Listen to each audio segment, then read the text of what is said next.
Hello and welcome to the Tarkis Zone. Thank you for joining me.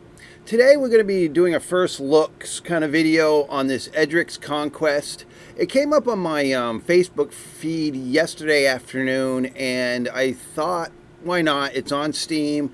Anytime I see a game on Facebook or Meta, I tend to see if it's on Steam or on Epic. If they are, I like to go look at the details. If they have their own downloader, if they have their own, it's a web-based browser game, I don't even look at them. I respect Steam. I respect Epic to not give me malware and the likes. But with that said, I came here to Steam to look at this new game that's coming out. It's really in its infancy stage.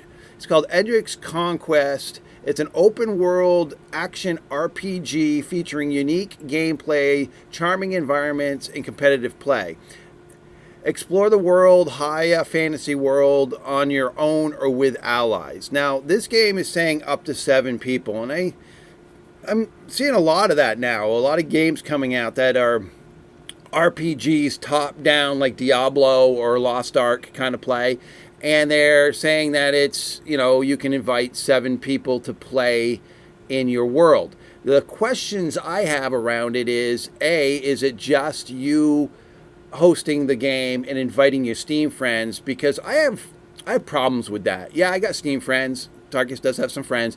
But the problem is not all my friends will play this game. So I'm going to have to invite some rando to my Steam friends page or my Steam friends list to invite them to a video game. And I don't like that design. That's a terrible design in my opinion. And I think that hurts video games. What I do like to see is dedicated servers. So if the game releases a dedicated server that I can run on another box of mine and invite people by IP address, then that works for me. I have no problems with that. That is the way I like to do it, or have G-Portal host it on their end and then invite people to the server. Now, I'm assuming it's saying 7 people, but I imagine that's probably 7 concurrent people on the system where you could actually have more than that come on to the game. It's just that you can't be on with more than 7 people at a time. But it could be the fact being is whoever joins your server could be one of those games where their progression doesn't count, where it's the main campaign person in the game playing the game, and you're just helping that person out, and that as a joiner, you're getting no long-term add-ons to your character, because once you disconnect, that's lost. The only person that will get credit is the person that's hosting the game. And I hate games like that. Hate them. So I'm hoping that that's not what this is, because that makes no sense to me. I've never bought a game that was designed like that, where I'm playing the main character and I have my friend join me, and whatever they do, yeah, they're helping my main character out, but they're getting no add-on. It just it just doesn't make any sense to do it that way. But I'm just talking about this game for what I know so far. Is it's early access. It's really early because these kind of questions are not answered on their page, on their Steam page, and they're now in Kickstarter. So let's just bring up the Kickstarter page real quick. Let's see if it came up over here. Oh, there it is. Okay, so let me just bring it over here. So this is the Kickstarter. So really, they don't really have much on their Kickstarter page. I guess it's not really launched. It's coming soon because it's saying notify me on launch. So they've got 781 people that have asked for notifications. So when they Kickstart launch, you'll be able to add some Kickstarter money to, they don't even have a Discord. I couldn't even see where there was a Discord link. But yet they're advertising it on Facebook. So I'm thinking, well, if you've got that, if you're spending advertising marketing money on Facebook Meta, then it don't really cost you that much money to put up a Discord server and have some of your information, your marketing information on the Discord server, because that seems to be the norm. But maybe they're just so early, they're just not there yet. So it's a open world RPG, which they said earlier. Let's just go down through here. Okay, deep character development. I guess there's 3 foundation character classes that you can that can progress into 9 ultimate classes. So that's so it looks like you can choose which direction your foundation class. Like if I'm just going to use, let's say you're a barbarian, that's one of the foundation classes. I'm just using that as an example. I have no idea what their foundation classes are, and that barbarian has skill trees that allow them to get to an ultimate uber class within that foundation class. And you see that quite a bit in a lot of these type of games. So that's I don't think that's anything new with this game. Story-driven campaign mode. Campaigns are okay for me. I don't like really campaign games. What I like to do is group play games. If somebody wants to play the main role as the campaigner or this King Edrick Stormwalker, let them do it. I'll just help them progress and help them out with the understanding that what I am doing is also getting credited, so that when I come back to the server, I'm not just a person just walking around helping. That I actually can hold on to the experience in the levels that I've obtained up to then. Says you can do offline and online play, explore the high fantasy world on your own or with allies, play with up to 7 friends on local area network or online connection. See, that's really showing me that they're going to do it, whereas I open the game up and I invite my friends to join me. And again, I've already said that I don't like that type of game function. I really don't. And there are some people that do, because they've got a group of friends that always play. Every time they choose a new game, the group of friends play that game. And in my situation, I've got so many people that are on my list that this is probably not their cup of tea. So I would have to go on Discord, if they ever make one, and say, look, people, I want to start a game. Does anybody want to join me? Because as you know, with Tarkis, I like playing games that are social, where I play with other people. I hate single player games unless they're building strategy games where I'm just trying to burn time away. But I don't like games like, I guess I'll even say it, Skyrim was a great game. It's just that it gets boring after a while when you're not interacting with other human beings. So that's just my take on it. That's just me as a gamer, that I like the social aspects of my video games. Crush your enemies with spells. Character customization, learn passive and active skills through a special power menu. Cursor aiming system, a unique action combat system which prioritizes the player ability over stats, players' agility over stats, gear, and skill points. Okay, so what you're saying is I don't really need the gear or level. If I'm just badass at the game, I will dominate it. I'm not trying to crap on the game here, but if you've got a unique combat system which prioritizes players' agility over stats, gear, and skill points, then what you're saying is, remember the old Zelda, I can run around with a bamboo stick, the starter weapon, and still beat the dragon at the end. Then what's the point of getting the gear, skills, and anything else? I mean, that's I don't know. I don't know how it's going to work for them. But again, if you're saying that the skill of the player is going to oversee whatever they've done in their talent, and maybe those talents help with the skill of the player, and that's where the value is by getting the gear and the skills. But most games that I play is when you get, the whole point is grinding gear, grinding the next level. And if you're telling me right off the bat that if I'm just a godlike gamer, playing your game, I can run around naked with a bamboo stick and kick everyone's butt, then that gets kind of old quick, because most people will say, what's the point of skilling? What's the point of going in gear when I got Mr. Bamboo Stick just kicking my butt all day? So that's just my take on that. So multiplayer PvP, they're trying to say here that they're going to have deathmatch arenas to make sure PvP is fair. All spells will have special PvP versions for balancing purposes. Some spells will be disabled for PvP. 3 exclusive arena character classes will be designed to ensure competitive and balanced PvP. Yeah, whatever. I mean, there are some people that are bad at video games, and it's their gear and their stats that help them in the PvP aspect. So you're going to lose all those people.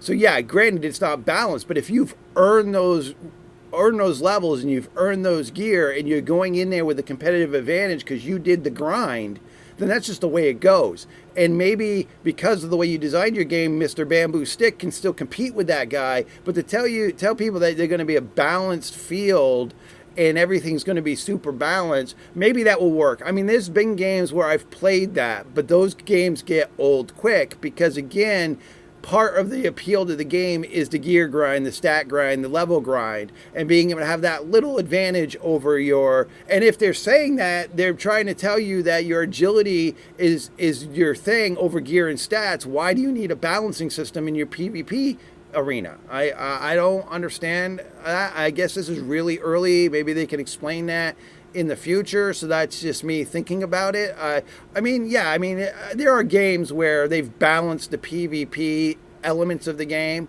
and I've enjoyed those games for like 5 minutes, and I've moved on because Tarkis enjoys the fact that Tarkis can go in the game, be under-geared, be under-skilled, developed, and still beat the guy who's got the uber gear without any balancing. So that's the appeal to me, is I'm beating people that have put the grind in, put the gear on, and I'm still beating them because of my skill and lack of gear. And then, to me, that's the appeal of some of this. But if you're looking for balanced arena play, they're going to try to do it. They're going to try to do it here. And how they do it with, I don't know if they're going to have dedicated servers, public servers, how that's going to work. Are they going to have a matchmaking system? Going back to inviting 7 of your friends, I mean, if they add a matchmaking system for inviting friends or inviting people that you might not know to your game, that would make a good, I like matchmaking systems. I really do. Because if people don't have friends, they can just hit the matchmaking and hope they get a good group of people to play with. Okay, they say you're going to be able to play this game on the PC, PlayStation, and Xbox. It's got a PvE quest mode, an endgame mode. Now, this is what I think made me make this video today, because this part of the game I think I'll enjoy. An endgame mode where you raid... I'm going to drink my coffee, go fog in my throat. You raid roguelike procedurally generated dungeons with up to 7 allies or solo. So they're procedurally generated, and it's the end game process. So that allows new content over and over and over and over again. And then they're going to ask the people in the community to do their own dungeon designs. So create your own dungeon zones and quests, then invite other members of the community to experience the content.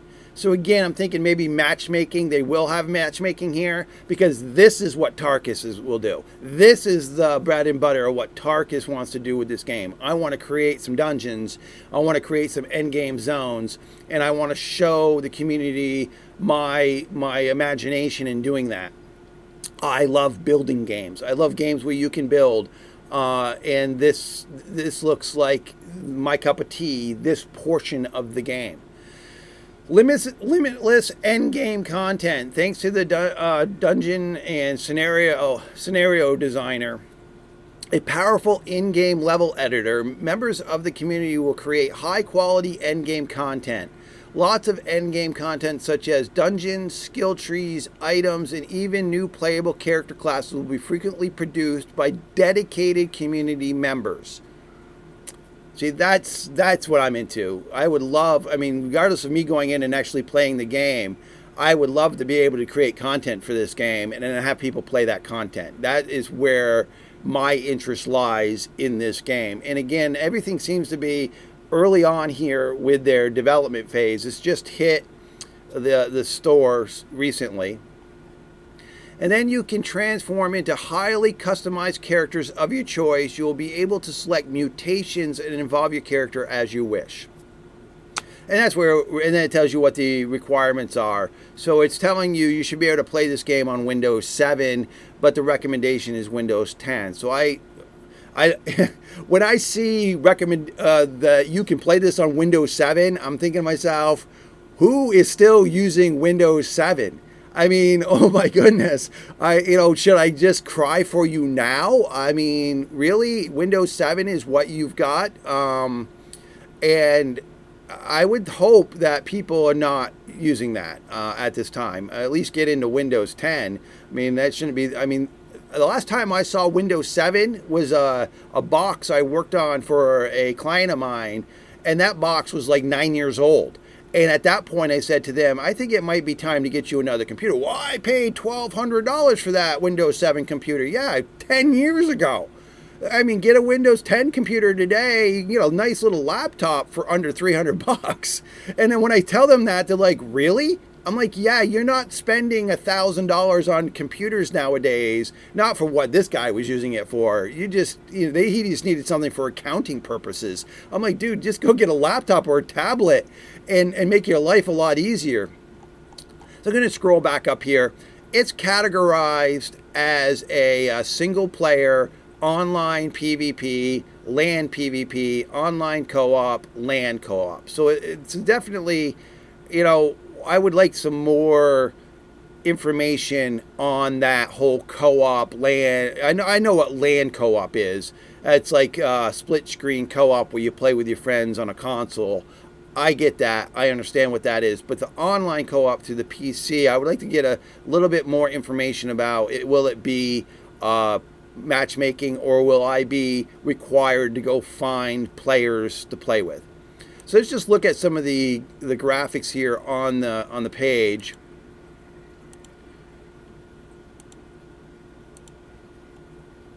All right. Again, this is early. This is, I think they've got just bare bones of what's going on with their game here, because it doesn't look like it's it's open world. I know this had sound. I unmuted it. I guess you can time travel. Okay. Third person view position.